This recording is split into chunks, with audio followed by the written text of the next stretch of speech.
الحمد لله وكفى والصلاة والسلام على عباده الذين اصطفى خصوصا على أفضلهم وخاتم النبيين محمد الأمين وعلى آله وصحبه أجمعين. أما بعد فقد قال الله تبارك وتعالى كما ورد في سورة الحج: أعوذ بالله من الشيطان الرجيم بسم الله الرحمن الرحيم. يا أيها الناس اتقوا ربكم إن زلزلة الساعة شيء عظيم يوم ترونها تذهل كل مرضعة عما أرضعت وتضع كل ذات حمل حملها وترى الناس سكارى وما هم بسكارى ولكن عذاب الله شديد، إلى قوله تعالى: وأن الساعة آتية لا ريب فيها وأن الله يبعث من في القبور. وقال عز وجل كما ورد في سورة المعارج: فاصبر صبرا جميلا إنهم يرونه بعيدا ونراه قريبا يوم تكون السماء كالمهل وتكون الجبال كالعهن ولا يصل حميم حميما يبصرونهم يود المجرم لو يفتدي من عذاب يومئذ ببنيه وصاحبته وأخيه وفصيلته التي تؤويه ومن في الأرض جميعا ثم ينجيه كلا. وقال عز وجل كما ورد في سورة الحجر: وإن الساعة لآتية فاصفح الصفح الجميل. وقال تبارك وتعالى كما ورد في سورة الأنبياء: ولقد كتبنا في الزبور من بعد الذكر أن الأرض يرثها عبادي الصالحون إن في هذا لبلاغا لقوم عابدين وما أرسلناك إلا رحمة للعالمين.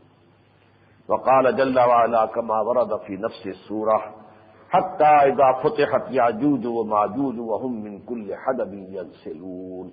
صدق الله العظيم. رب اشرح لي صدري ويسر لي أمري واحلل عقدة من لساني يفقهوا قولي. اللهم ربنا ألهمنا رشدنا وأعذنا من شرور أنفسنا.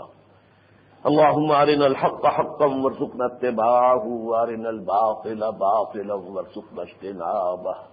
اللهم وفقنا لما تحب وترضى آمین یا رب العالمین. حضرات، آپ کو یاد ہوگا پچھلے جمعے کو تو جمعے میں حاضری یہاں نہیں ہوئی تھی، عید الاضحیٰ کا دن تھا. جو بھی مختصر خطبہ تھا وہ نماز عید الاضحیٰ کے ساتھ میں نے کیا تھا. اس سے پہلے 3 جمعوں میں متواتر ایک ہی مضمون چل رہا تھا: 25 فروری، پھر 3 مارچ، پھر 10 مارچ. وہ مضمون کیا تھا کہ سابقہ اور موجودہ مسلمان امتوں کا پس منظر تاریخی کیا ہے، ان میں مشابہتیں کیا ہیں. موجودہ مسلمان امت محمد صلی اللہ علیہ وسلم، سابقہ مسلمان امت بنی اسرائیل یہود. پھر یہ کہ ان کی تاریخ میں کس قدر ایک دوسرے کے ساتھ مشابہت رہی ہے، جس کے لیے حضور نے تشبیہ اختیار کی کہ لَيَأْتِيَنَّ عَلَىٰ أُمَّتِي مَا أَتَىٰ عَلَىٰ بَنِي إِسْرَائِيلَ حَزْوَ النَّعْلِ بِالنَّعْلِ. اصل بات کیا تھی کہ اب مستقبل قریب میں، مستقبل لیکن وہ زیادہ دور نہیں، قریب میں ان دونوں امتوں کے مابین ایک بہت خوفناک اور خونریز تصادم ہونے والا ہے، جس کے نتیجے میں یہود پر تو اللہ کا آخری عذاب آئے گا، عذاب استیصال، یعنی ان کا خاتمہ ہو جائے گا. جیسے کہ اس سے پہلے جن قوموں نے اپنے رسولوں کی دعوت کو بحیثیت مجموعی رد کیا، وہ صفحہ ہستی سے نیست و نابود کر دی گئی. قوم نوح، قوم ہود، قوم صالح، قوم شعیب، آل فرعون، اور جو سدوم اور عامورہ کی بستیوں کے رہنے والے تھے جن کی طرف بھیجے گئے تھے حضرت لوط علیہ السلام. یہ 6 رسولوں کے حالات انباء الرسل کے عنوان سے قرآن مجید میں آئے ہیں اور بار بار آئے. لیکن اس کا پھر آخری نتیجہ یہ نکلے گا کہ اسلام جو ہے اس کا غلبہ ہوگا کل روئے عرصی. یہ جو مضمون ہے آج میں ذرا اس کو ریورس آرڈر میں آپ کے سامنے رکھنا چاہتا ہوں۔ وہ ریورس آرڈر کیا ہے؟ دیکھیے، ہمارا ایمان ہے، ہمیں یقین ہے کہ قیامت آئے گی۔ ہماری ایمانیات میں سے اہم ترین نکات جو ہے ان میں سے ایک نقطہ یہ بھی ہے، ایک قیامت، اور قیامت کا لفظ ہمارے ہاں استعمال ہوتا ہے اصل میں الساعہ کے لیے، اردو میں یہ لفظ اس معنی میں آ گیا ہے۔ اصل میں وہ معاملہ جو ہے وہ ایک طویل ایک سلسلہ ہے واقعات کا، کہ پہلے ایک عظیم ہلچل ہوگی، زلزلہ آئے گا، توڑ پھوڑ ہوگی کہ جس سے حیات عرضی جو ہے اس کا خاتمہ ہو جائے گا۔ اس کو کہتے الساعہ، وہ معین گھڑی، وہ معین وقت کہ جس میں یہ ہلچل ہوگی۔ اسے القارعہ بھی کہا گیا، القارعہ ما القارعہ وما ادراک ما القارعہ یوم یکون الناس کالفراش المبثوث وتکون الجبال کالعہن المنفوش، یہ صورتحال پیدا ہو۔ پھر یہ کہ ایک وقفہ ہوگا، ہم نہیں جانتے کتنا ہوگا، اس وقفے کے بعد پھر بعد سے بادل موت ہوگی، پھر دوبارہ تمام انسانوں کو زندہ کیا جائے گا۔ قرآن مجید کی اصطلاح میں وہ یوم القیامہ ہے، لا اقسم بیوم القیامہ، جس کے لیے آتا ہے یوم یقوم الناس لرب العالمین، وہ دن کے جس دن تمام انسان اپنے رب کے حضور کے میں کھڑے ہوں گے۔ ہم اردو میں قیامت کا لفظ استعمال کرتے ہیں اس پہلے مرحلے کے لیے، قرآن مجید کی اصطلاح میں پہلے مرحلے کے لیے الساعہ ہے، اور یہ در حقیقت اس کا وہ جو دوسرا مرحلہ آئے گا بعد بعد الموت کے بعد، جس میں حساب کتاب ہوگا، اسے یوم الآخر بھی کہتے ہیں، اور یہ کہ وہی یوم القیامہ ہے۔ بہرحال پہلی بات یہ ہے کہ اس الساعہ کی خبر قرآن مجید میں اتنی دی گئی ہے کہ کوئی صفحہ شاید اس سے خالی نہ ہو۔ سب سے زیادہ جس کی خبر قرآن مجید میں، خاص طور پر جو ابتدائی صورتیں ہیں، اس میں تو سارا زور ہی اس پر ہے۔ اما یتساءلون عن النبأ العظیم الذی هم فیہ مختلفون، جب حضور نے فرمایا کہ ایک ایسا دن آئے گا، تم سب مر جاؤ گے، پھر تمہیں اٹھایا جائے گا، پھر حساب کتاب ہوگا، تو ہلچل سے مچ گئی، یہ کیا بات کہہ رہے ہیں محمد صلی اللہ علیہ وسلم؟ وہ بالکل غافل تھے اس سے۔ لیکن یہ کہ پھر جس شد و بد کے ساتھ قرآن مجید نے بیان کیا، ابھی میں نے سورۃ القارعہ کا نمونہ آپ کے سامنے رکھا، پھر اذا زلزلت الارض زلزالها واخرجت الارض اثقالها وقال الانسان ما لها يومئذ تحدث اخبارها بان ربك اوحى لها، کس قدر زوردار انداز میں۔ یہی تو وہ آیات ہے جن کے بارے میں حالی کا وہ شعر صحیح ہے کہ وہ بجلی کا کڑکا تھا یا صوت ہادی، عرب کی زمین جس نے ساری ہلا دی، ہلچل پیدا ہو گئی۔ یہ کیا بات کہہ رہے ہیں؟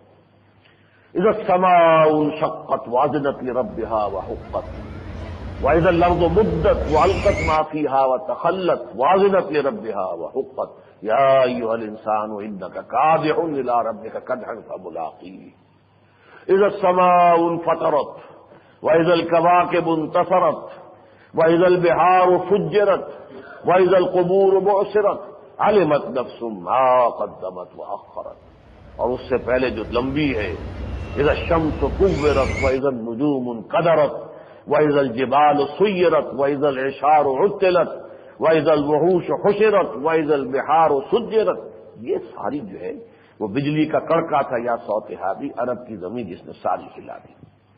اور یہی در حقیقت نبی کی دی ہوئی سب سے بڑی خبر ہے۔ نبی کے معنی کیا ہے؟ خبر دینے والا، نبا۔ ابھی میں نے آپ کو آیت سنا دی، اما یتساءلون عن النبأ العظیم الذی هم فیہ مختلفون۔ یہ کس چیز کے بارے میں چیمے گوئی شروع ہو گئی ہے؟ لوگ ایک دوسرے سے کہہ رہے ہیں، یہ کیا بات کہہ رہے ہیں محمد صلی اللہ علیہ وسلم؟ اس بڑی خبر کے بارے میں جس کے بارے میں ان میں اختلاف ہو گیا، کیسے ہو سکتا ہے؟ ہیہات لما توعدون اذا کنا عظاما نخرہ، جب ہماری ہڈیاں میں گل سڑ جائیں گی پھر دوبارہ اٹھا لی جائے گی۔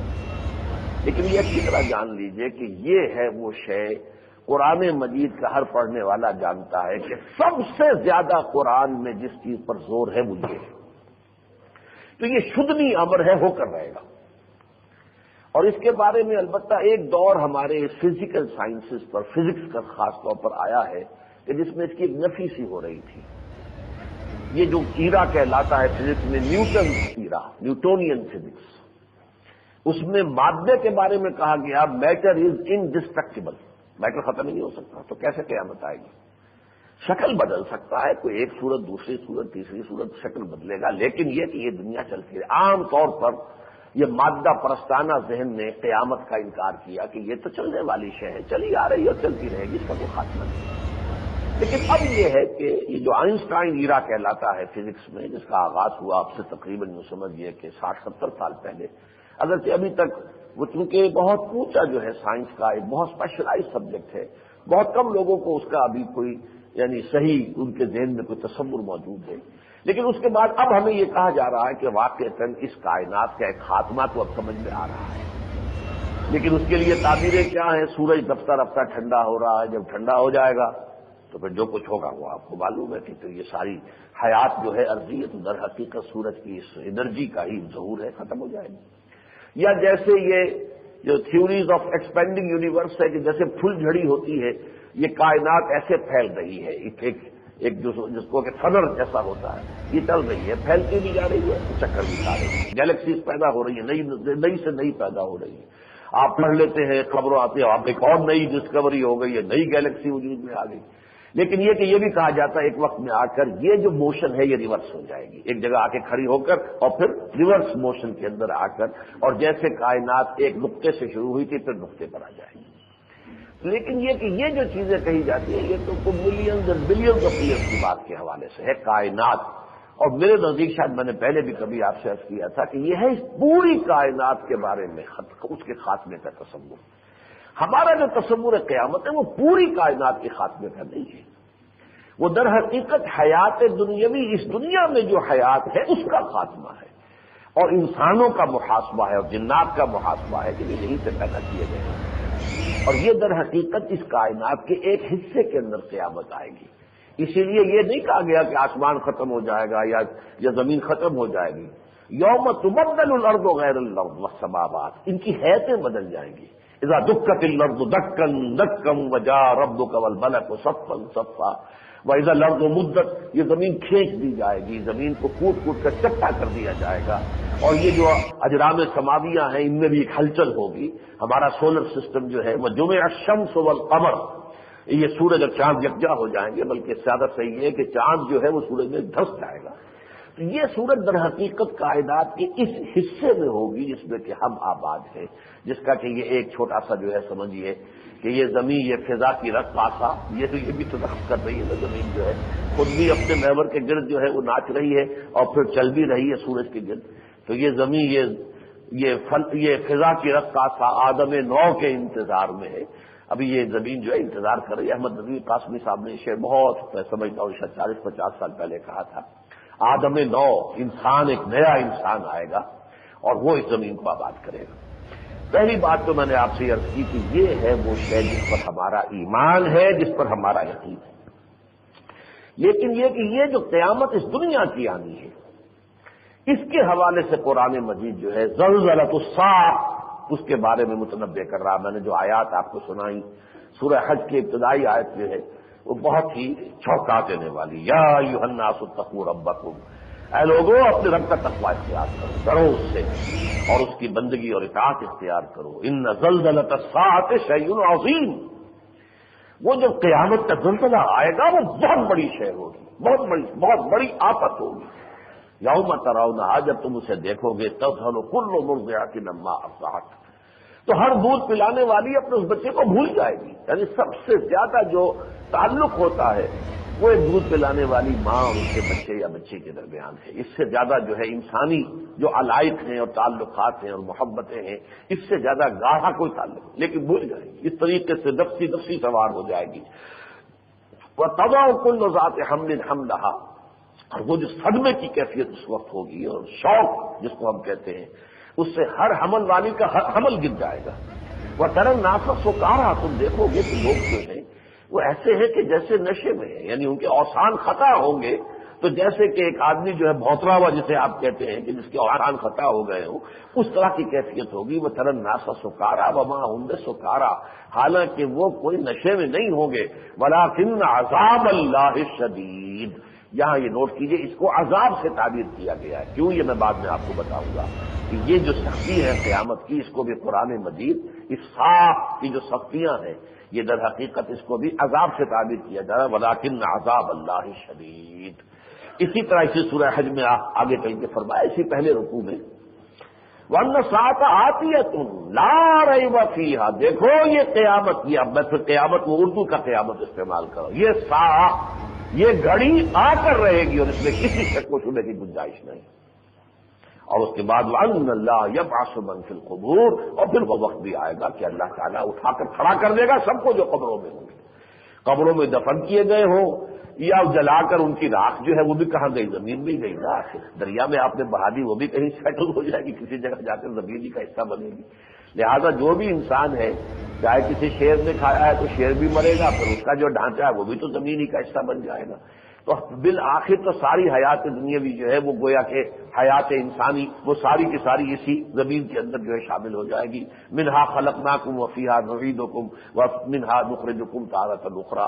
تو یہ بھی ہو کر رہنا ہے. وَأَنَّ اللَّهَ يَبْعَثُ مَن فِي الْقُبُورِ. اس قیامت کے بارے میں ایک اور نقطہ کھینچا گیا ہے. اس لیے میں اس لیے کہہ رہا ہوں کہ ہم اس قیامت کو بہت دور سمجھتے ہیں، ابھی تو قریب نہیں ہے. میں اکثر جن کو، بلکہ جب میری وہ کتاب چھپی تھی سابق اور موجودہ مسلمان امتوں کا ماضی، حال و مستقبل، تو میں نے اس کا ایک نسخہ دیا تھا. جناب مختار مسعود صاحب ہمارے ہاں کے ایک اچھے دانشور ہیں اور ان کا مزاج اور ذوق دینی بھی ہے. انہوں نے اس کو پڑھ کر ایک تبصرہ کیا کہ آپ نے تو قیامت کو بہت ہی قریب لا کے دکھا دیا. تو فوراً میری زبان پر سورہ معارج جس کی آیات میں نے آج بھی پڑھی ہیں آپ کے سامنے، وہ آیت آ گئی تھی، انہم یرونہ بعیدا ونراہ قریبا.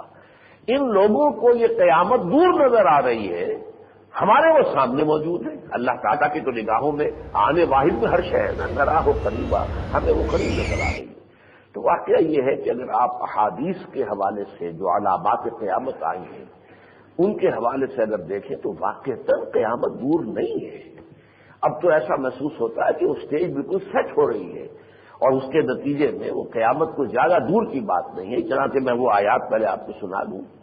فرمایا حضور سے فاصبر صبرا جمیلا، اے نبی یہ لوگ انکار کر رہے ہیں، رد کر رہے ہیں، استہزاء کر رہے ہیں، مذاق اڑا، آپ صبر کیجئے لیکن خوبصورتی کا صبر ہے. یہ جمیل کے لفظ کو یہاں نوٹ کیجئے، یہ پھر بعد میں بھی آئے گا. فاصبر صبرا جمیلا انہم یرونہ بعیدا ونراہ قریبا. انہیں یہ قیامت یا عذاب الہی جو ہے دور نظر آ رہا ہے، ہمارے وہ نگاہوں کے سامنے موجود ہے، ہم تو دیکھتے ہیں کہ قریب ہے. یوم تکون السماء کالمہل. اب وہی جیسا کہ میں نے دوسری صورتوں کا حوالہ دیا، سب کا ترجمہ تو کرنے کا موقع نہیں تھا لیکن یہاں میں ترجمہ بھی کروں گا. جس دن کے یہ جو آسمان ہے یہ ایسے ہو جائے گا جیسے پگھلا ہوا تانبا یا تلچھٹ ہوتی ہے تیل کی مہل. وَتَكُونُ الْجِبَالُ كَالْعِهْنِ. اور یہ پہاڑ ایسے ہو جائیں گے جیسے دھنکی ہوئی اون ہو، جیسے اس کے گالے سے ہوتے ہیں ایسے یہ پہاڑ ہو جائیں گے. وَلَا يَسْأَلُ حَمِيمٌ حَمِيمًا. وہی نقشہ کھینچا گیا ہے جو سورۃ القارعہ میں، القارعہ مَالْقارعہ وَمَا أَدْرَاكَ مَا الْقارعہ يَوْمَ يَكُونُ النَّاسُ كَالْفَرَاشِ الْمَبْثُوثِ وَتَكُونُ الْجِبَالُ كَالْعِهْنِ الْمَنفُوشِ. یہی وہ لفظ جو ہے کہ وہ عہن کے مانند جو اون جو دھنکی ہوئی ہے، اس کے بعد اس کو پھر جو ہے اسپننگ کریں گے تو وہ اون بنے گی، لیکن اس سے پہلے آپ کو معلوم ہے جیسے روئی کو دھنک دیتے ہیں تو اسی طریقے سے اون کا معاملہ ہوتا ہے. وَلَا يَسْأَلُ حَمِيمٌ حَمِيمًا. اس دن کوئی دوست، حمیم کہتے ہیں بڑے جگری دوست کو، بڑا گہرا دوست، بہت ہی محبت کرنے والا، لیکن کوئی جگری دوست کسی دوسرے کو پوچھے گا نہیں. وہ نفسی کا عالم ہوگا کہ ہر ایک کو اپنی جان کی پڑی ہوگی. یبصرونہم. وہ دکھا بھی دیے جائیں گے، دیکھو وہ تمہارے لاڈلے، وہ تمہارے بیٹے، وہ تمہاری بیٹیاں، وہ تمہاری بیوی، وہ تمہارے والدین جن کی وجہ سے تم نے ہمارے دین سے دوری اختیار کی. ان کو اچھا کھلانا، اچھا پہنانا، ان کو خوش رکھنا، اس کے لیے تم نے حرام کو حلال کیا اپنے لیے، حرام خوری کی، یہ سب دکھا دیے جائیں گے. یہ تمہارے بڑے لاڈلے تھے نا، یہ تمہارا وہ دوست تمہیں بہت ہی جگری دوست جسے تم سمجھتے تھے. یبصرونہم. دکھا دیے جائیں گے انہیں، لیکن انسان کا حال یہ ہوگا یود المجرم لا یفتدی من عذاب یومئذ ببنیہ. مجرم یہ چاہے گا کہ کاش کسی طرح فدیے میں مجھ سے میری اولاد لے لی جائے، ببنیہ. وہ صاحبت ہی واقعی میری جوڑو بھی لے لی جائے اور میرے بھائی کو بھی لے لیا جائے، وہ فصیلت ہی لتی تووی، اور میرے اس پورے کنبے کو جس کی کہ وہ پناہ کبھی پکڑا کرتا تھا، جس کی سپورٹ اور حمایت کے اوپر زندگی گزارتا تھا، اسے بھی لے لیا جائے، جھونک دیا جائے۔ وہ من فی الارض جمیعا، تمام انسان دنیا کے ہیں، ان کو سب کو جہنم میں جھونک کر مجھے بچا لیا جائے۔ ثم ینجی، اللہ نہیں، ہرگز ایسا نہیں ہوگا، ہرگز ایسا نہیں ہوگا۔ اسی لیے پھر سورہ حجر میں فرمایا وَأَنَّ السَّاعَةَ آتِيَةٌ لَآتِيَةٌ فَاصْفَحِ الصَّفْحَ الْجَمِيلَ، پھر دیکھیں یہاں پہ وہ لفظ جمیل آیا۔ اے نبی، قیامت تو آ کر رہے گی اور ہر ایک کو اس کے کیے کا پورا پورا بدلہ مل جائے گا، تو آپ ان کفار کی طرف سے ابھی ذرا صبر کیجیے، جو کچھ کر رہے ہیں کہہ رہے ہیں جھیلیے، برداشت کیجیے، بڑی خوبصورتی کے ساتھ ان سے ذرا چشم پوشی کا معاملہ کیجیے۔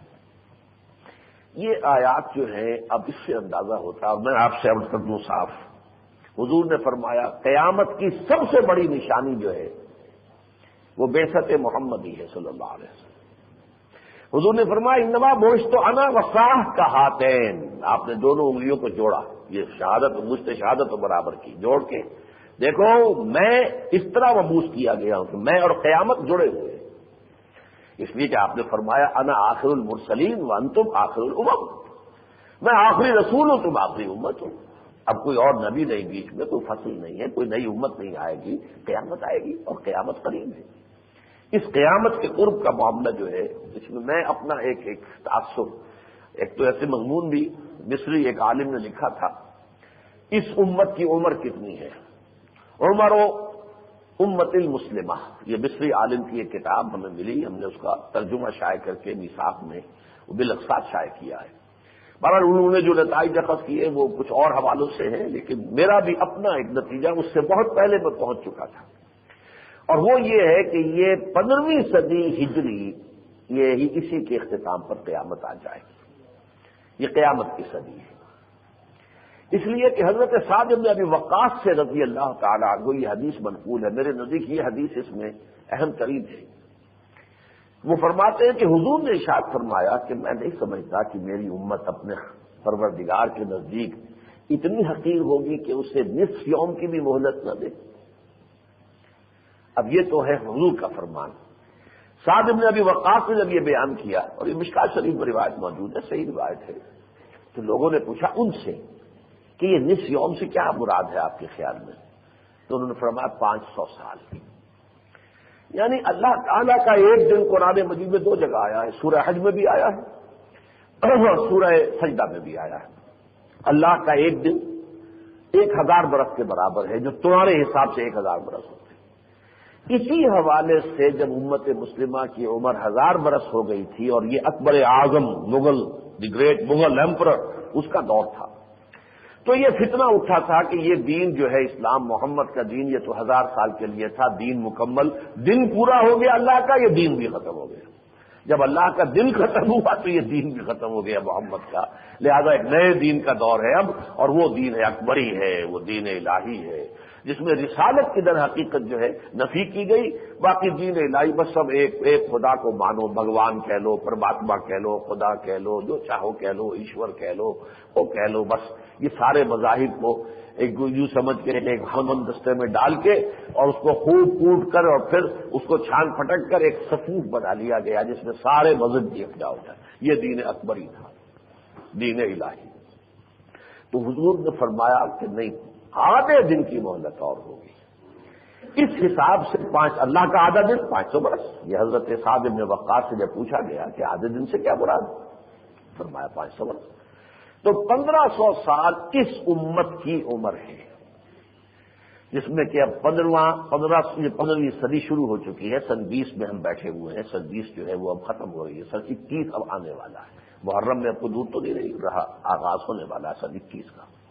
اسی میں یہ سارے معاملات گزرنے والے ہیں، جہاں تک میں سمجھ پایا ہوں قرآن مجید سے، احادیث سے۔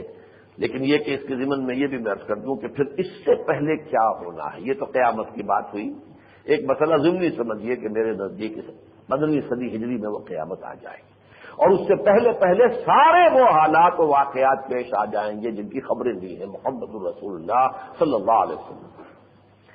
اب ذرا میں نے کہا تھا ریورس آرڈر میں قیامت سے ذرا نیچے آئیے. اس سے پہلے کیا ہوگا؟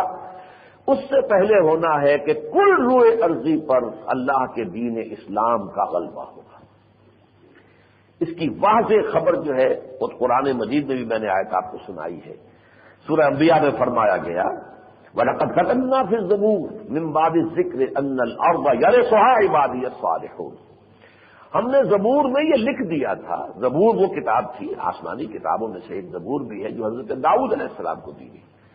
اس میں ہم نے یہ طے کر دیا تھا کہ زمین کے آخری وارث ہمارے صالح بندے بنیں گے.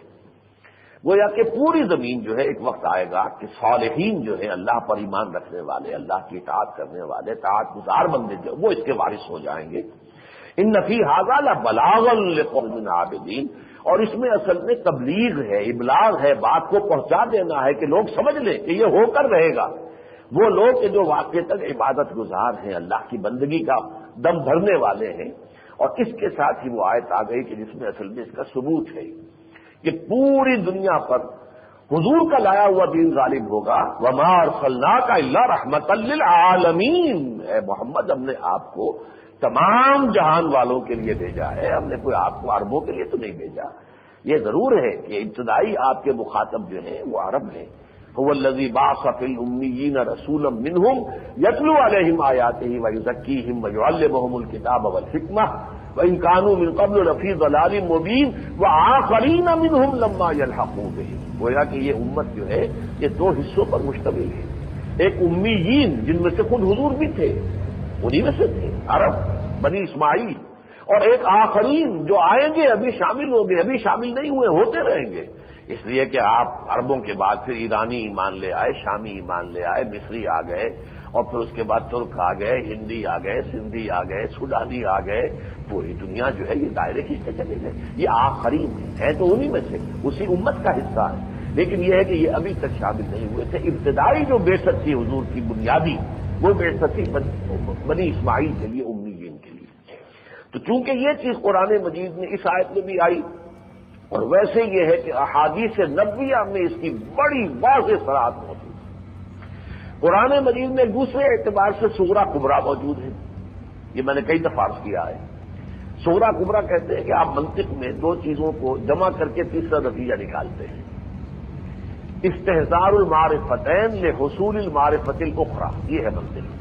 دو حقیقتیں ہیں، انہیں سامنے رکھیے تو ان سے تیسری حقیقت تک پہنچنے کی کوشش کیجیے. یہ منطق کا فعل ہے. الف برابر ہے بے کے، بے برابر ہے جیم کے، لہذا الف برابر ہے جیم کے. اب یہ نتیجہ نکل آیا. معرفتین کیا ہے؟ الف برابر ہے بے کے، ایک یہ صغرا ہو گیا. کبرا کیا ہے؟ بے برابر ہے جیم کے، یہ کبرا ہو گیا. صغرا کبرا جوڑیں گے تو نتیجہ کیا نکلا؟ الف برابر ہے جیم کے. تو یہ صغرا کبرا قرآن میں موجود ہے. وہ کیا ہے کہ 3 دفعہ فرمایا هو الذی ارسل رسولہ بالہدی ودین الحق لیظہرہ علی الدین کلہ. وہی اللہ جس نے بھیجا ہے اپنے رسول کو صلی اللہ علیہ وسلم الہدی اور دین حق دے کر تاکہ غالب کرے اسے کل کے کل دین. گویا کہ مقصد بعثت محمدی غلبہ دین ہے. 5 مرتبہ یہ فرمایا، اگرچہ الفاظ بدل کے آئے ہیں. جیسے کہ ایک آیت یہی جو میں نے آپ کو سنائی وما ارسلناک الا رحمۃ للعالمین. سب سے زیادہ صریح آیت جو ہے آیت نمبر 28 سے سورہ سبا کی وما ارسلناک الا کافۃ للناس بشیرا ونذیرا. اور اے محمد، ہم نے نہیں بھیجا ہے آپ کو مگر تمام انسانوں کے لیے بشیر اور نذیر بنا کر. یہ اور مختلف انداز میں آیا ہے. اس حوالے سے اس صغرا کبرا کو جوڑیے کہ صغرا کیا ہے؟ مقصد بعثت محمدی غلبہ دین ہے. کبرا کیا ہے کہ حضور کو بھیجا گیا تمام عالم انسانیت کے لیے. تو دونوں کو جوڑیں گے تو نتیجہ نکلے گا کہ حضور کی بعثت کا مقصد اس وقت پورا ہوگا جب کل روح انسانی پر، کل عالم انسانی پر، کل روح ارضی پر اللہ کے دین کا غلبہ ہو جائے. یہ اس کا انیویٹیبل لاجیکل رزلٹ ہے. باقی احادیث جو ہے وہ کئی دفعہ ہم نے آپ کو سنائی ہے. اور اب پرسوں انشاءاللہ جو جلسہ ہونے والا ہے الحمراء میں نوید خلافت کانفرنس، تو اس میں ہم پھر وہ کتابچہ جو ہے مفت تقسیم کریں گے بغیر کسی ہدیے کے، جن میں یہ احادیث ہیں جن کے بارے میں نے بارہا کہا ہے کہ یہ تو ہمیں حرز جان بنانی چاہیے. مایوسی کے اندھیاروں میں ہمارے لیے امید کا سہارا بننے والی یہ احادیث کہ حضور فرماتے صلی اللہ علیہ وسلم کہ میرے دور سے لے کر قیامت تک 5 ادوار ہیں. یہ حدیث میں چونکہ پرسوں ہی وہ جلسہ ہو رہا ہے، میں آپ کو دعوت دیتا ہوں اس مشن کر کی، تو وہاں یہ چیزیں آئیں گی. دور نبوت، پھر دور خلافت علی منہاج النبوت، پھر ظالم ملوکیت، پھر غلامی والی ملوکیت، پھر دور خلافت علی منہاج النبوت. یہ 5واں دور آنے والا ہے، آ کر رہے گا. غلامی کے 2 دور جو ہے ملوکیت سے گزر چکے ہیں. ایک پہلا دور تھا جس میں کہ بادشاہ مسلمان تھے. دوسرا دور وہ آیا کہ ہم انگریزوں کے غلام ہو گئے، فرانسیسیوں کے غلام ہو گئے، اطالویوں کے غلام ہو گئے، کوئی کہیں کا ڈچ جو ہے اس کے بادشاہ کا غلام ہو گیا، کوئی ولندیزی کا غلام ہو گیا. تو یہ 2 ادوار گزر چکے ہیں. اگرچہ دوسرے دور کا ابھی تتمہ باقی ہے کہ عالمی مالیاتی استعمار جو ہے وہ ابھی اپنے پنجے گاڑ رہا ہے اور آگے بڑھ رہا ہے، لیکن یہ ختم ہوگا. حضور نے خبر دی ہے ثم تکون خلافت علی منہاج النبوۃ. اور جب وہ خلافت علی منہاج النبوۃ آئے گی تو وہ 2 احادیث بارہا میں سنا چکا ہوں. حضور نے فرمایا ان اللہ زوالی الارض، اللہ نے میرے لیے ساری زمین لپیٹ دی. فرائے تو مشارقہا و مغاربہا، تو میں نے اس کے سارے مشرق بھی دیکھ لیے، سارے مغرب بھی دیکھ لیے. وَإِنَّ أُمَّتِي سَيَبْلُغُ مُلْكُهَا مَا زُوِّيَ لِي مِنْهَا، اور سن رکھو میری امت کی حکومت ان تمام علاقوں پر ہو کر رہے گی جو زمین کو لپیٹ کر مجھے دکھا دیے گا. یہ شک کی گنجائش رہ سکتی ہے. اور یہ حدیث جو ہے مسلم شریف کی ہے. یہ درجہ دوم کے جو مجموعے حدیث کی ان کی نہیں ہے، درجہ اول. صحیح بخاری، صحیح مسلم، یہ ٹاپ کی 2 کتابیں. صحیحین یہ سمجھیے کہ یہ سب سے اونچی جو روایتیں اس میں آئی ہوئی ہیں ان میں کسی شک و شبے کی گنجائش نہیں رہتی. ایک اور حدیث کہ زمین پر کوئی نہ گھر بچے گا نہ کوئی خیمہ بچے گا جس میں اللہ اسلام کا کلمہ داخل نہ کر دے. تفصیل جیسا کہ میں نے عرض کیا انشاءاللہ پرسوں وہ کتاب جب بھی آپ کو مل جائے گا. تو یہ ہے قیامت سے پہلے کا ایک واقعہ. یہ کتنے عرصے رہے گا؟ بعض روایات میں آتا ہے 40 برس کے لگ بھگ. لیکن ان دونوں کے درمیان بھی ایک چھوٹا سا وقفہ ہے. یعنی اس پورے عرضی پر اللہ کے دین کے غلبے اور نظام خلافت علی منہاج النبوت کے قیام کے بعد اور قیامت یا الساعہ سے پہلے ایک اور مرحلہ چھوٹا سا آئے گا درمیانی. وہ کیا ہوگا کہ ہر کمال راز والے، جیسے حضور کے دست مبارک سے جو نظام قائم ہوا تھا خلافت علی منہاج النبوت میں 30 برس قائم ہوا، پھر اس میں زوال شروع ہو گیا. ایسے ہی اب بھی پھر زوال آئے گا. یہ تو اس دنیا کا اصول ہے. یہاں پر جو ہے کسی چیز کے لیے دوام نہیں ہے، ہر کمال راز والے. تو یہ پورے عرضی پر اللہ کے دین کا غلبہ جب ایک دفعہ ہو جائے گا اور وہ 40 برس کے لگ بھگ جو ہے قائم رہے گا اپنی پوری شان و شوکت کے ساتھ، پھر اس میں بھی زوال آئے گا. پھر فسق و فجور، پھر کفر، پھر شرک، یہ پیدا ہو جائے گا. تو اب جو قیامت آنے سے پہلے ایک ہوا ایسی چلے گی ایک وقت میں کہ تمام اہل ایمان کی جانیں بڑی آرام سے نکل جائیں گی. جیسے کہ حدیث میں آتا ہے کہ بندہ مومن کی جب جان نکلتی ہے تو ایسے جیسے کہ ایک مشک ہے پانی کی بھری ہوئی، اس میں سے ایک قطرہ نکل گیا بس. جبکہ کافر کی جان ایسے کھینچی جاتی ہے کہ جیسے سیخ کے اوپر کباب تھا اسے کھینچا جاتا ہے. تو یہ جو ہوگا ایک وقت آئے گا ہوا چلے گی کہ جو اہل ایمان ہوں گے ان سب کے اوپر وہ بڑی خنک موت، ٹھنڈی موت، بغیر کسی شدید شدت کے، بغیر کسی سختی کے آ جائے گی. اب دنیا میں صرف کافر رہ جائیں گے، فاسق، فاجر، کافر، مشرک. ان پر وہ شدائد آئیں گے کہ جس کا میں نے ذکر کیا. یا ایھا الناس اتقوا ربکم ان زلزلۃ الساعۃ شیء عظیم یوم ترونها تذهل كل مرضعة عما ارضعت وتضع كل ذات حمل حملها وترى الناس سکارى وما هم بسکارى ولكن عذاب اللہ شدید. اسی لیے میں نے نوٹ کرایا تھا کہ عذاب کے لفظ کو یہاں نوٹ کیجئے. یہ اللہ کا عذاب ہے. ظاہر بات ہے کہ اللہ کے عذاب سے اللہ کے نیک بندے تو بچیں گے نا. لہذا ان پر پہلے سے وہ آسان موت بالکل اطمینان سے ایک ہوا چلے گی. حدیث میں آتا ہے کہ وہ ایسے ہوگا جیسے کہ جب بغل میں سے کوئی چیز نکل جاتی ہے، بس اس طریقے سے وہ جو ہے انسان اہل ایمان کی جانیں نکل جائیں گی اور ان شدائد اور مصائب سے وہ بچا لیے جائیں گے کہ جو زلزلۃ الساعہ کے وقت آنے والے ہیں. اچھا یہ 2 دور ہو گئے. جب درمیانی تھوڑا سا دور اور بیان کر دیا، 3 کہہ لیجیے. اسی لیے ایک حدیث میں آتا ہے کہ قیامت قائم نہیں ہوگی جب تک اس روئے عرضی پر ایک بھی شخص ایسا ہے جو اللہ اللہ اللہ کہنے والا ہوگا. لیکن اس وقت صورت یہ ہو جائے گی کہ تمام اہل ایمان جو ہے انہیں اللہ تعالیٰ موت دے دے گا. اب دنیا میں کافر اور مشرک اور فاسق اور فاجر اور شیاطین ہی رہ جائیں. لہذا ان کے اوپر موت واقع ہوگی قیامت کے ذریعے سے، الساعہ کے ذریعے سے، اور وہ سختیاں سمجھیں گے. لیکن یہ جو میں نے دوسرا بڑا دور بتایا تھا، ایک تو وہ دور ہے قیامت کا جو آنا ہے، آخری ہے، وہ ہمارے اعتبار سے آخری ہے، باقی اس کے بعد بعد الموت ہے، پھر جنت ہے، پھر دوزخ ہے، وہ تو پھر مراحل ہے آخرت کے۔ لیکن اس وقت کی جو زندگی ہے اس کے حوالے سے الساعہ جو ہے اس کی آخری حد ہے۔ اس سے پہلے پورے عرضی پر اللہ کے دین کا غلبہ اور نظام خلافت علی منہاج نبوت کا قیام۔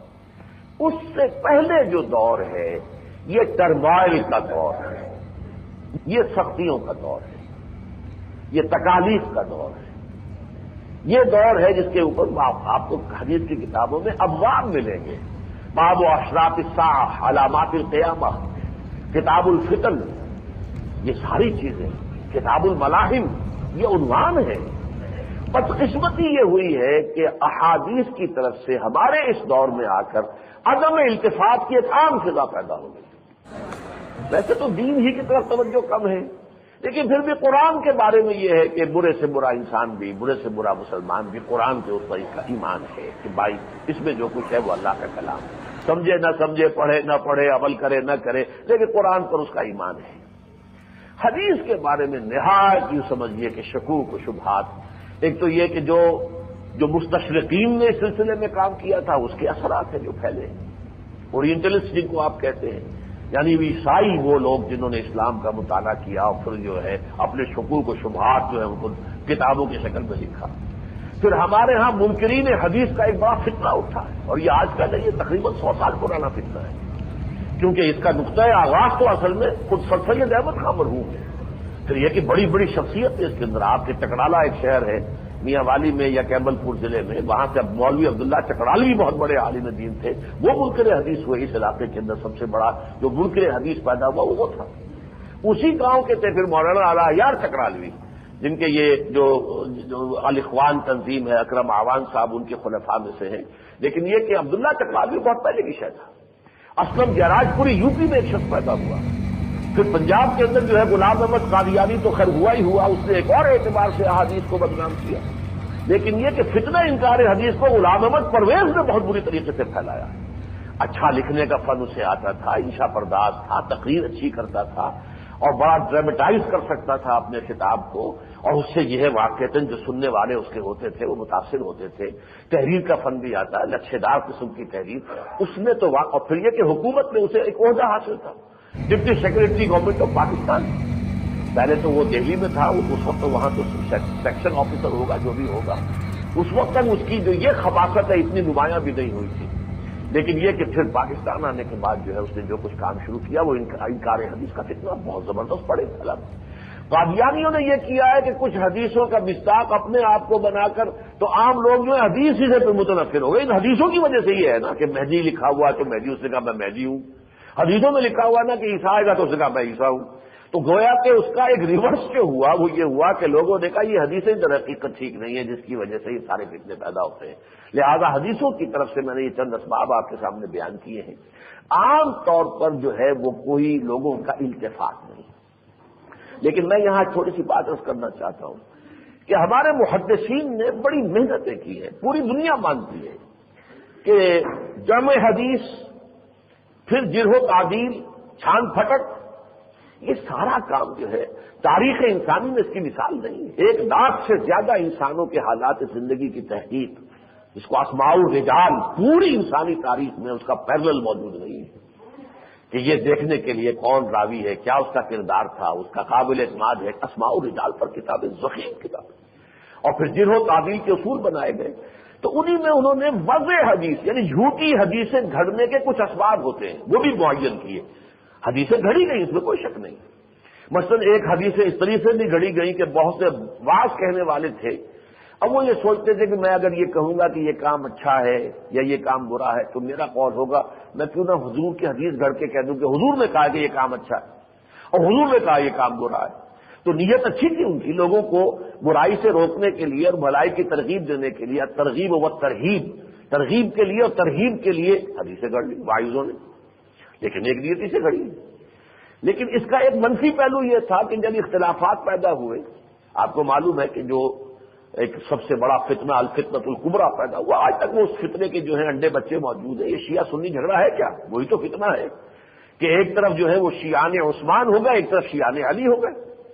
شیعان علی اور شیعان عثمان کی جو چپکلش ہوئی ہے اور 4.5 برس تک جو آپس میں خانہ جنگی ہوئی ہے، اس میں بھی اس دوران بھی حدیثیں گھڑی گئیں.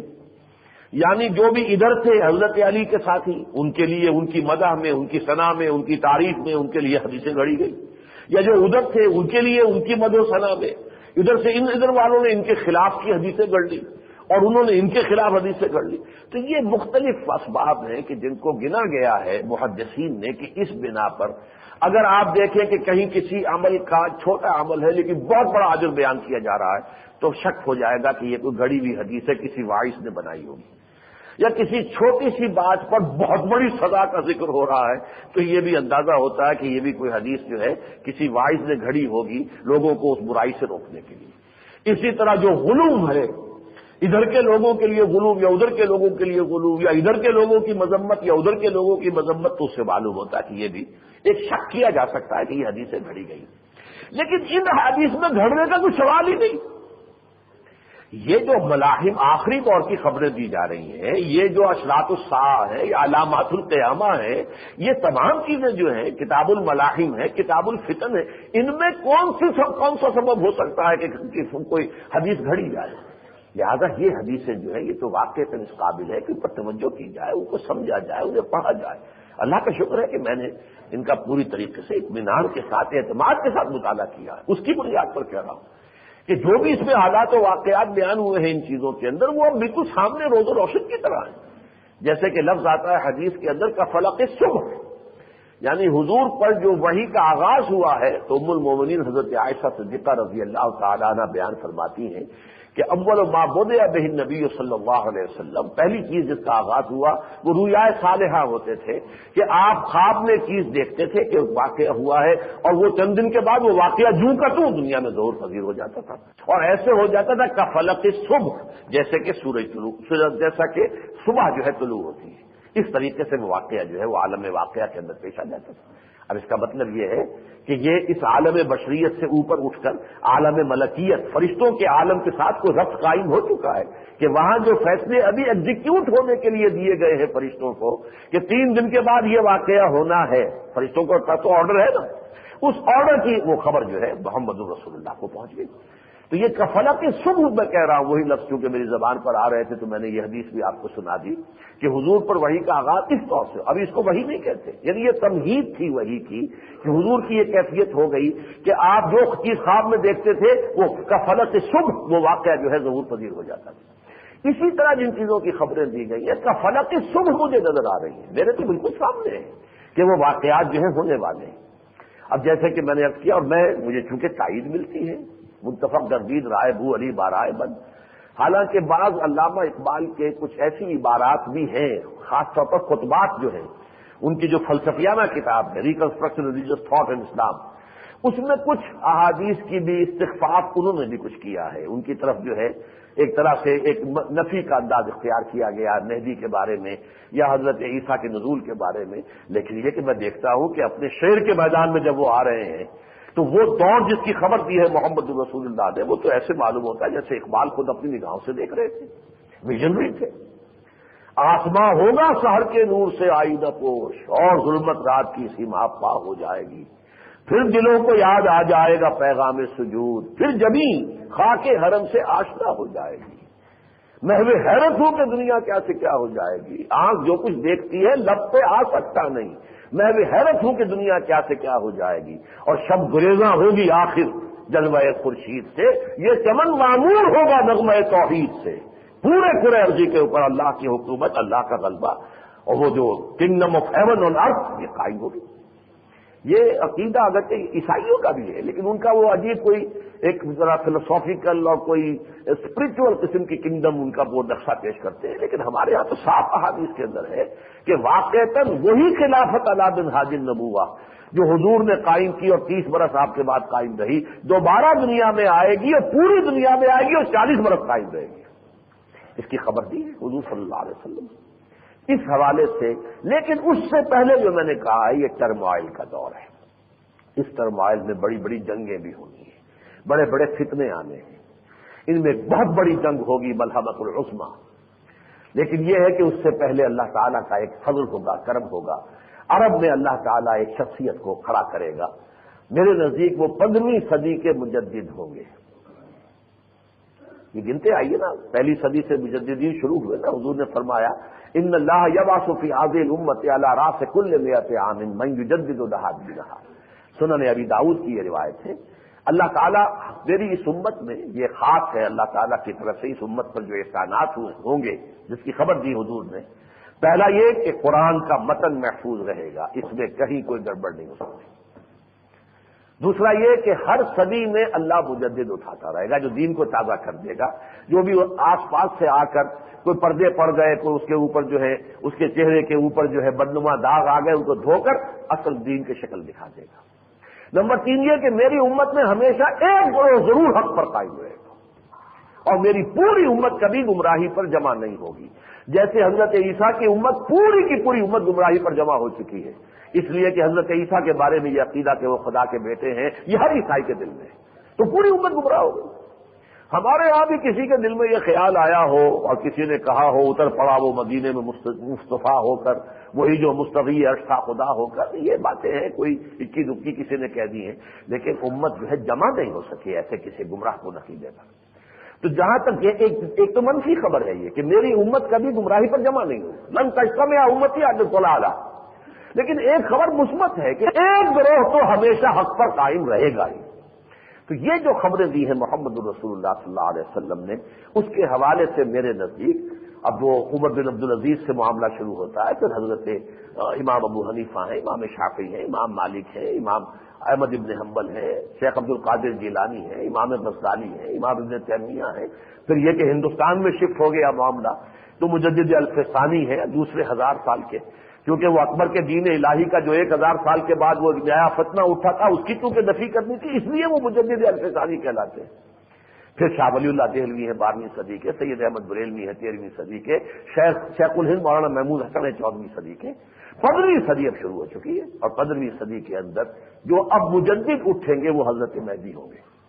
اور یہ حضرت مہدی جس کے بارے میں حدیث حضور صاف حدیثیں ہیں کہ میری نسل میں سے ایک شخص قیامت قائم نہیں ہو سکتی، وہ حدیثیں میں آپ کو پچھلی مرتبہ سنا چکا ہوں، جب تک کہ میری نسل میں سے ایک شخص عرب کے اوپر حاکم نہیں ہو جائے گا. آج تک تو نہیں ہوا، اس لیے کہ ظاہر بات ہے کہ چاروں خلفائے راشدین جو تھے وہ بھی حضرت حضور کی نسل سے تو نہیں تھے.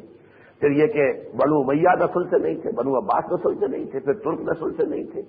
تو اس لیے یہ کہ عرب کا حاکم فاطمی کہنے کو ایک حکومت قائم ہوئی مصر میں، لیکن وہ عرب کا حاکم نہیں.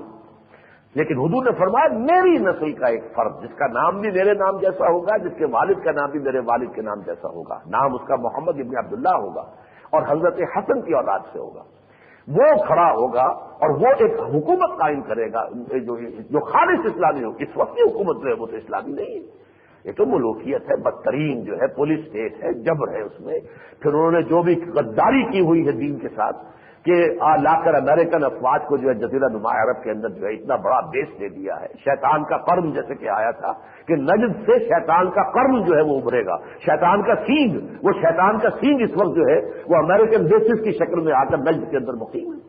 وہاں ان کے جھنڈے کھڑے ہوئے ہیں، وہاں ان کے قومیں ہیں، ان کے کلیسا ہیں، ان کے سینیگوگز ہیں، یہودی اور عیسائی آئے ہیں وہاں پہ ڈنکے کی چوٹ اور ان کے وہاں پر. اور وہ تو بہت پہلے سے تیار ہو رہے تھے جو ان کے لیے ہم سوچا کرتے تھے جب جاتے تھے عمرے وغیرہ کے لیے. اتنے بڑے پیمانے پر یہ جو کنسٹرکشن ہو رہی کس لیے ہو رہی ہے؟ جدے اور مکے کے درمیان وہ تو عام ہم آدمی کو بھی نظر آتے تھے، یہ سب ان کے لیے پذیر آئی تھی کہ یہ آئیں گے اور ان کے لیے اڈے بن گئے تھے.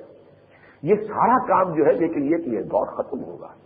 اور جیسا کہ حضور نے فرمایا ایک بادشاہ کے انتقال کے بعد ایک خانہ جنگی شروع ہو جائے گی عرب میں. میرے نزدیک اللہ عالم ظاہر بات ہے کہ میں 100% یقین سے تو نہیں کہہ سکتا، لیکن میں جس کو کہتا ہوں کہ گمان غالب وثوق جو ہے اس کے ساتھ کہہ رہا ہوں، شاہ فہد کے بعد یہ ہونا ہی ہونا ہے. اس لیے کہ جیسے امریکہ نے ولی عہدیاں تبدیل کروائی ہیں عین وقت پر، شاہ حسین کی ولی عہدی تبدیل کرائی، بھائی کے بجائے بیٹے کو بنایا جو ان کا زیادہ سوج ہے. بھائی کے بارے میں اندیشہ ہوگا کہ شاید ہمارے اشاروں پہ پوری طرح حرکت نہ کرے. اس طرح بحرین کا جو ہے وہ خلیفہ جو تھا اس کا بھی تبدیل کرایا عین وقت پر. یہ جو امیر عبداللہ ہے اس کو بھی یہ امریکی پسند نہیں کرتے. انہوں نے کوئی گڑبڑ کیا اور وہ سعودی عرب کی روایات سے اس طرح واقف نہیں، وہ سمجھتے جیسے شاہ حسین کا معاملہ آسانی سے ہو گیا یا امیر بحرین کا معاملہ آسانی سے شاید ایسی طرح ہو جائے، لیکن نہیں، یہاں خانہ جنگی ہو کر رہے گی۔ عبداللہ کے پاس جو ہے وہ الحرس الوطنی کی کمانڈ ہے، جو ان کی جو بیڈوئن فورس ہے، بدوی فوج جو ہے ان کی، اس کی کمانڈ جو ہے وہ اس کے پاس ہے۔ فوج علیحدہ ہے، ریگولر آرمی علیحدہ ہے، اس کی کمانڈ اور کسی کے پاس ہے، لیکن الحرس الوطنی نیشنل گارڈ جو ہے، جو خالص بیڈوئن فورس ہے، اور بدوؤں کے اندر اسلام کے اثرات اب بھی کافی گہرے ہیں۔ یہ بریدہ وغیرہ کا علاقہ جو ہے درمیانی جو ہے، اس کے اندر واقعتاً یہ ہے کہ جا کر آپ دیکھیے تو ایک دفعہ طبیعت خوش ہو جاتی ہے، نوجوانوں کی کیفیات دیکھ کر، وہاں کے حالات دیکھ کر۔ مکہ مدینے کے حالات بہت خراب ہے، نہ اسی طریقے سے ریاض کے اور دمام کے اور ان کے الخبر کے حالات جا کر دیکھیں گے تو بہت خراب نظر آئیں گے، جدے کے حالات بہت خراب نظر آئیں گے، لیکن یہ درمیانی علاقہ جو ہے جس کے اندر آپ کو اب بھی جو ہے وہ اسلام کا اور ان کے مضبوطی کے ساتھ اس کے اوپر کار بندانے کا نقشہ نظر آئے گا۔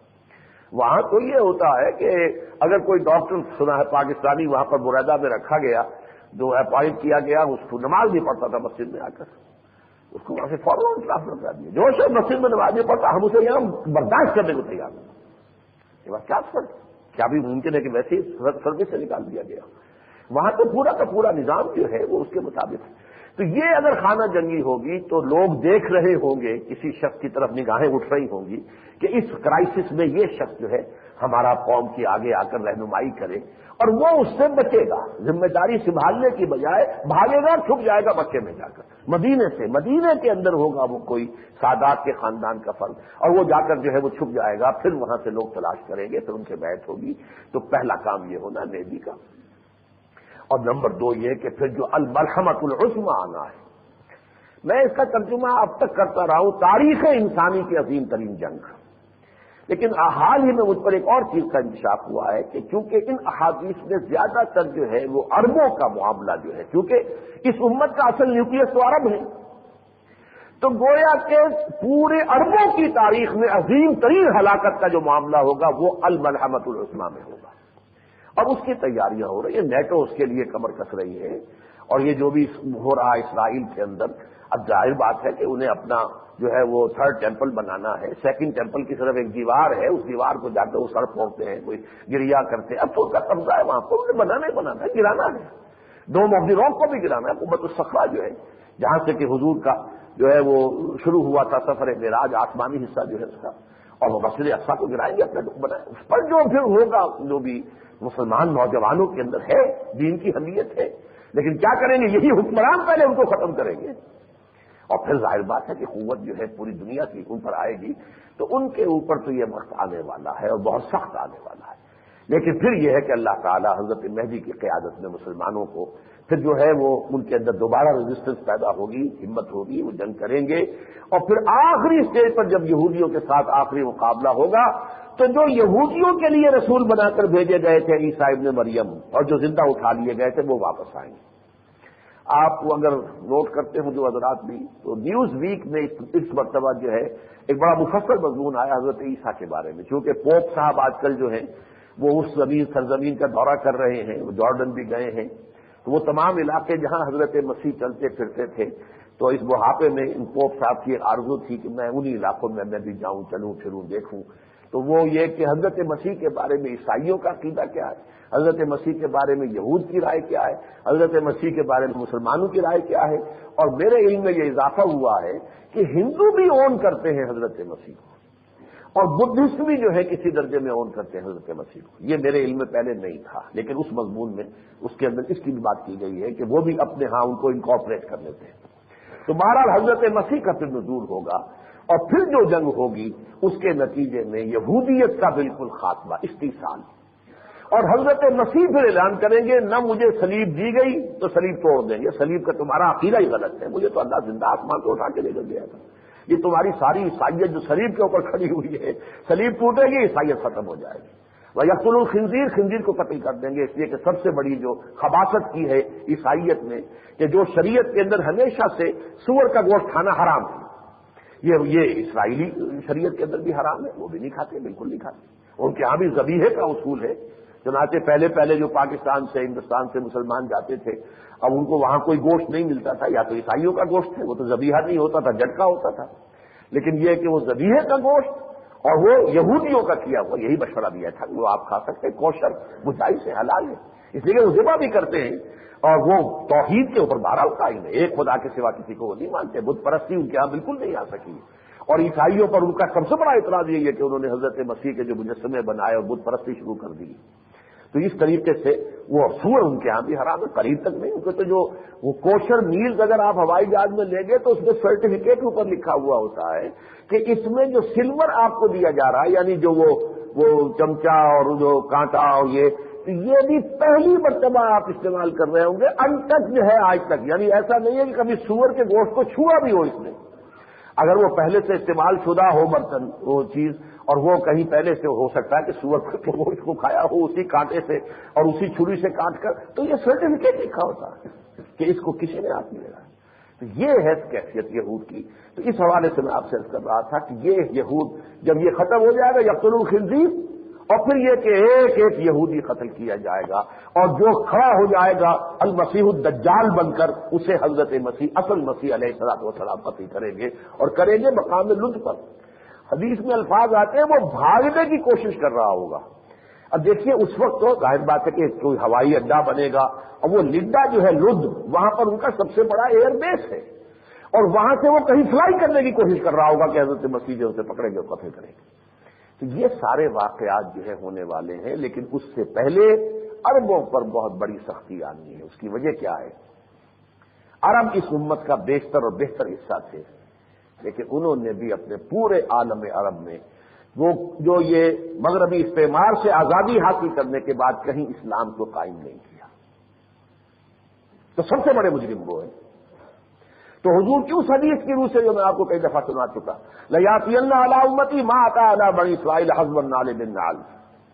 ہولوکوسٹ جو اس صدی میں ہوا ہے، 60 لاکھ یہودی، اس کی جو بنائی گئی ہے ایک یادگار، پوپ صاحب وہاں بھی گئے ہیں، معافیہ بھی مانگ رہے ہیں کہ ہمارے رومن کیتھولک چرچ نے جو زیادتیاں کی ہے اس کو بھی وہ تسلیم کر رہا ہے، یہودیوں کے سامنے ایک طرح سے معافی مانگ رہا ہے، اگرچہ یہودی خوش نہیں ہے جب تک کہ کھل کر وہ اس وقت کے پوپ کو ڈیناؤنس نہ کرے، کنڈم نہ کرے، کہ جو بھی ہولوکوسٹ کے وقت پوپ تھا اور اس نے کچھ بھی کہا، تو یہ کہتے ہیں جب تک اسے ڈیناؤنس نہیں کرتے ہم نہیں مانتے کہ اس نے کوئی معافی مانگی ہے، لیکن گیا ہے وہاں جا کر حاضری دی ہے۔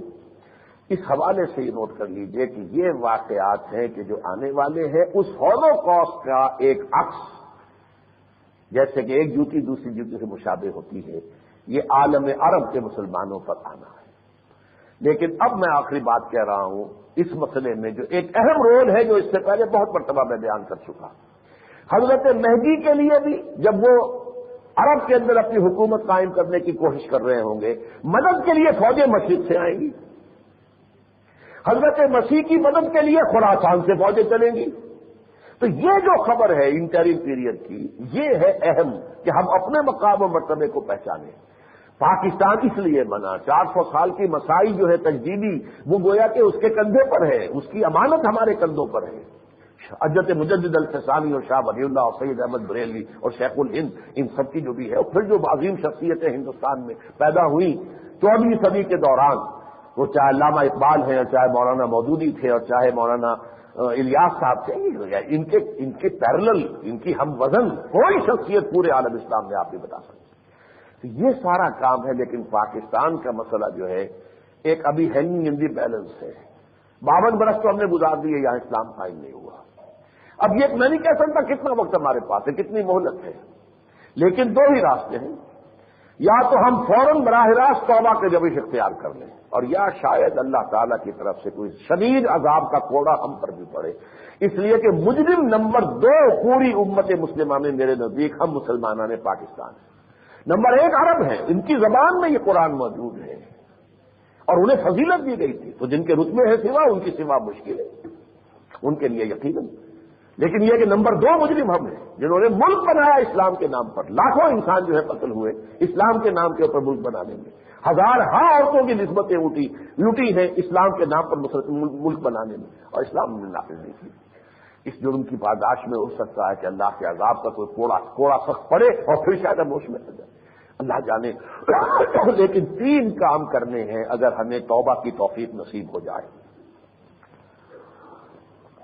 اور یہ جو عذاب کے کوڑے کی بات میں کر رہا ہوں یہ کوئی بہت دور کی بات نہ سمجھیے. اس وقت صورتحال جو آپ کو نظر آ رہی ہے، دنیا کی سول سپریم پاور کا اس وقت پریزیڈنٹ کس طریقے سے بھیگی بلی بنا ہوا دورہ کر رہا ہے بھارت کا.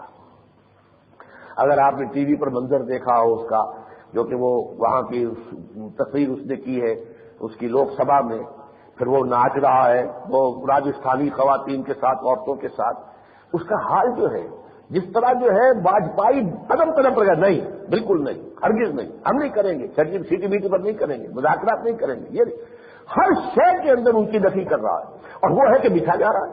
اس سے آپ اندازہ کیجیے کہ یہ جو ہے coming event cast their shadows before, کس قدر اہمیت حاصل کر چکا ہے بھارت، کتنی بڑی طاقت بن چکا ہے بھارت، ٹیکنالوجیکلی بھی بہت بڑی طاقت بن چکا ہے. اس وقت دنیا میں کمپیوٹر ٹاپ کے اوپر ہے، کمپیوٹر انڈسٹری، اور اس میں جو ہے شاید نمبر 2 پر بھارت آ چکا ہے. اس حوالے سے کوئی کوڑا ہماری پیٹھ پر برس سکتا ہے، یہ دور کی بات نہیں ہے. ہمارا حال کیا ہے؟ ہم ظاہر بات ہے ہمارے تو بڑے بڑے لوگ صاف اب کہہ رہے ہیں کہ ہم جو بھی روایتی ہتھیار ہیں وہ اس کی دوڑ میں ہم بھارت کے ساتھ شریک ہو ہی نہیں سکتے. سیدھی سی بات ہے. یہ باتیں پہلے نہیں کہی جاتی تھی، اب تو کھل کر کہی جا رہی ہیں، صاف کہی جا رہی ہیں. ہم ان کا مقابلہ کر نہیں سکتے. 28% انہوں نے اچانک جو ہے اپنے بجٹ میں اضافہ کر دیا. ہم تو بجٹ میں کمی کرنے پر مجبور ہیں. ہمارے بجٹ میں تو کمی ہوئی ہے ڈیفنس کے حصے پہ، وہاں وہ 28% اضافہ کر دیا. اندازہ تک کیجیے، ہمارے ٹوٹل بجٹ سے بڑھ گیا ہے ان کا ڈیفنس کا بجٹ. تو اس حوالے سے یہ کوئی عجیب بات نہیں ہے. لیکن اللہ ہمیں اگر توفیق دے دے تو 3 کام کرنے کے ہیں. نمبر 1، سود کی دونوں صورتوں کا استحصال ہو. نقد کا سود، زمین کا سود، مزارعت کا سود اور نقد کا سود، جس کو آپ کمرشل انٹرسٹ کہتے ہیں یا بینک انٹرسٹ کہتے ہیں، ان دونوں کا استحصال. نمبر 2، شریعت کی تنفیذ، قرارداد مقاصد کی واقعتاً امپلیمنٹیشن. نمبر 3، افغانستان سے اتحاد، اور یہ کہ اسامہ کے بارے میں اچھا ویسا بیان اچھا آیا ہے. میں جو بھی کسی کی تائید جو ہے تحسین کا حقدار ہوں تو عبدالستار صاحب کا وزیر خارجہ کا بیان کہ ہم کچھ نہیں جانتے، امریکہ جانے اور طالبان جانے، اسامہ کے ضمن میں ہم کچھ نہیں کر سکتے. تو میں اس کو بہتر سمجھتا ہوں. بہرحال اب میں چند منٹ آپ کے لوں گا، اگرچہ وقت تو ختم ہو چکا ہے. پرویز مشرف صاحب کی تقریر رات ہوئی ہے، اس کے بارے میں چند باتیں. ایک تو یہ کہ جو بھی انہوں نے جمہوریت کا ایک سلسلہ نقشہ پیش کیا ہے اور جو جا کر کہیں اگلے سال جون کے اندر وقت میں جا کر اس کی پہلی سیڑھی قائم ہوگی، تو بہرحال یہ ایک طرح سے گویا کہ چاہے وہ انکار کر رہے ہیں لیکن یہ بیسک ڈیموکریسیز کا ہی اصولی اعتبار سے وہ نقشہ ہے جو کبھی یہ فوج ہمیشہ یہی کرتی جب آتی ہے. تو ظاہر بات ہے کہ وہ سیاسی جماعتوں سے دشمنی اور سیاسی جماعت کو کنڈم کر کے تو پھر وہ اثر نو کو جمہوریت کا پودا زمین میں لگانے کی کوشش کرتے ہیں. لیکن بہرحال یہ کہ چاروں ناچار پہلے درویش بڑھ جانے درویش، اب کیا کیا جائے؟ ان کے ہاتھ میں اختیار آ گیا ہے، فوج ہے، بڑی طاقت ہے. اب جو بھی وہ دے رہے ہیں، جتنا بھی دے دیں، یہ بھی ان کی گویا کہ ان کی صلاحیت ہے. باقی یہ کہ لوگوں کے اندر کوئی تحریک چلانے کا تو بلبوتا مجھے نظر نہیں آ رہا. اس لیے کہ دونوں جو عوامی سیاسی جماعتیں ہیں وہ ڈسکریڈٹ ہو چکی ہیں بالکل. ان کے کال کے اوپر میں نہیں سمجھتا کہ کوئی میدان میں آئے گا. اور دینی جماعتیں جو ہے یہ طے کر چکی ہے کہ کسی سیاسی خالص سیاسی ایجیٹیشن میں دوسری جماعتوں کی وہ غنیمہ نہیں بنے گی. تو اندازہ یہی ہے کہ کوئی تحریک نہیں چل سکتی. البتہ جو انہوں نے نقشہ پیش کیا ہے میرے نزدیک اس میں 2 چیزیں غلط ہیں، بلکہ 3 کہنا چاہیے. ووٹر کی عمر کم کرنا حقیقت میں بہت ہی خوفناک بات ہے. نوجوانی کی عمر جو ہے بہت والیٹائل مزاج ہوتا ہے، ایموشنل ہوتا ہے. میرے نزدیک تو اسے 21 سے 25 کی طرف جانا چاہیے تھا، بجائے اس کے کہ 18 کیا جائے. اور اس میں یہ کوئی ڈگڈگی بجانے والا آتا ہے، وہ آ کر جو ہے کسی وقت نوجوانوں کو ایک جوش اور جذبے کے اندر جو ہے وہ کھینچ کے لے جاتا ہے، اور وہ لوگ جو ٹھنڈے دل سے سوچ سمجھ کر فیصلہ کرنے والے وہ منہ دیکھتے رہ جائیں. تو یہ چیز در حقیقت صحیح نہیں ہے. اس کو 21 تھا تو 21 سے 25 کرتے بجائے 18 کے. اس طرح جماعتی غیر جماعتی انتخابات میں نزدیک غلط ہے. اس لیے کہ چاہے آپ بیسک ڈیموکریسی شروع کرنا چاہ رہے ہیں لیکن یہاں سے بیسک پولیٹیکل کلچر بھی شروع ہونا چاہیے. پولیٹیکل کلچر جو ہے وہ بغیر سیاسی جماعتوں کے نہیں ہوتا. تو آپ کو چاہیے کہ یہیں سے اس کے لیے بنیادیں جو ہے باقی ساری ریسٹرکشنز ہیں کہ جو پولیٹیشین بے ایمان ثابت ہوئے ہیں، آپ کا جو احتساب کا عمل ہے ان کو آپ فیلڈ سے آؤٹ کرتے جائیے، LBW ہوتے چلے جائیں گے. تو لیکن یہ کہ سیاسی جماعتوں کا جو ہے اس کی بھی جڑ اس معاشرے کے اندر پڑنی چاہیے. تیسرے مجھے یہ محسوس کر کے جو ہے وہ دکھ ہوا ہے کہ معلوم ہوتا ہے کہ صوبائیت پرستی کی جو لعنت ہمارے ملک میں ہے اس کو انہوں نے اس طرح تسلیم کر لیا ہے کہ گویا کہ اس کو تو ہاتھ نہیں لگایا جا سکتا. حالانکہ میرے نزدیک اس ملک کی خیریت اول تو یہ کہ سب سے بڑی خیریت تو اس کی اسلام کے ساتھ وابستہ ہے، لیکن اسلام کے بعد نمبر 2 اس کی خیریت اگر ہے تو اس میں ہے کہ یہاں پریزیڈنشل سسٹم ہو اور یونٹس جو ہے چھوٹے بنائے جائیں۔ پنجاب کے صوبے جو ہیں 3 ہو سکتے ہیں، 4 ہو سکتے ہیں، 5 ہو سکتے ہیں، سندھ کے 2 3 ہو سکتے ہیں، لیکن یہ ہے کہ یہ چھوٹے صوبے بنائے جائیں تاکہ برابر کیسے ہوں، 1 کروڑ کی آبادی کا، تاکہ سینٹ کے اندر بھی پھر ہم وزن جو ہے ایک طرح کی نمائندگی ہو۔ لیکن یہ کہ محسوس ایسا ہوتا ہے کہ جو صوبائیت پر مبنی تنظیمیں یا تحریکیں ہیں ان کا خوف جو ہے وہ اس ملٹری جنٹا جو ہے اس کے بھی ذہن کے اندر موجود ہے۔ اور سب سے آخری میں بات میں یہ کہوں گا کہ انہیں یہ چاہیے سب سے پہلے اگر اثر نو کمپیوٹرائز ووٹر لسٹ بنا رہے ہیں تو سینسس کے کام کو تو مکمل کریں۔ پہلا کام اس ملک کے اندر ہونا چاہیے کہ مردم شماری، وہ ایک دفعہ ہو بھی چکی ایکسرسائز، پھر وہ سارا کا سارا ڈب کر دیا گیا، کیوں کر دیا گیا پتہ نہیں، لیکن یہ ہے کہ فوج کا پہلا کام ہونا چاہیے کہ یہاں صحیح مردم شماری ہو اور ہر شخص کا مذہب بھی ساتھ ہی اندراج ہو اور اس کا مسلک بھی، اس لیے کہ اسلام یہاں آئے گا تو پھر یہ کہ جو پرسنل لا ہے اس میں مسالک کو آزادی دینی ہوگی، تو معلوم ہو کہ کون حنفی ہے، کون سلفی ہے، کون جعفری ہے، معلوم ہو، تاکہ اس کے مطابق جو ہے وہ ان کو اپنے جو ہے پرسنل لا کے اوپر عمل کرنے کی پوری اجازت ہو، ان کی عبادت گاہیں جو ہے انہیں تحفظ حاصل ہو، یہ نہ ہو کہ ایک فرقہ جو حملہ کرے اور دوسرے فرقے کی وہ عبادت گاہ پر مسجد پر قبضہ کر لے، تو یہ بہرحال اس وقت ہے صورتحال۔ لہذا ہر شخص کے مذہب کا بھی، عیسائی ہے تو لکھے میں عیسائی ہوں، کیتھولک ہوں، پروٹسٹنٹ ہوں لکھے، اگر مسلمان ہے تو مسلمان لکھے کہ میں جعفری ہوں، حنفی ہوں، مالکی ہوں، شافعی ہوں یا سلفی ہوں، جو بھی ہو لکھے۔ تو یہ کام جو ہے میرے نزدیک کرنے ضروری ہے۔ بس آخری بات یہ ہے کہ جیسا کہ میں نے عرض کیا، پرسوں اب ہمارے نوید خلافت کانفرنس ہو رہی ہے الحمرا ہال نمبر 1 میں صبح 10 بجے۔ جو وقت میں نے طے کیا ہوا اپنے درس قرآن کا، اس دفعہ گویا کہ اسی کے بدل میں یہ کانفرنس ہو رہی ہے الحمرا میں، اور آپ سب حضرات سے میری استدعا ہے وہاں پہنچیں، جمع ہوں، تاکہ بلکہ میں نے اشتہار اخبار میں آ جائے گا، ہم نے کوئی ہینڈ بل شائع نہیں کیا ہے، آج آپ سے اطلاع میں دے رہا ہوں، کوئی لمبی چوڑی بات نہیں، یہ پرسوں ہے 10 بجے الحمرا کا ہال نمبر 1 ہے، لیکن کل جنگ میں اور نوائے وقت میں اشتہار آ جائے گا انشاءاللہ۔ اقول قولی ھذا واستغفر اللہ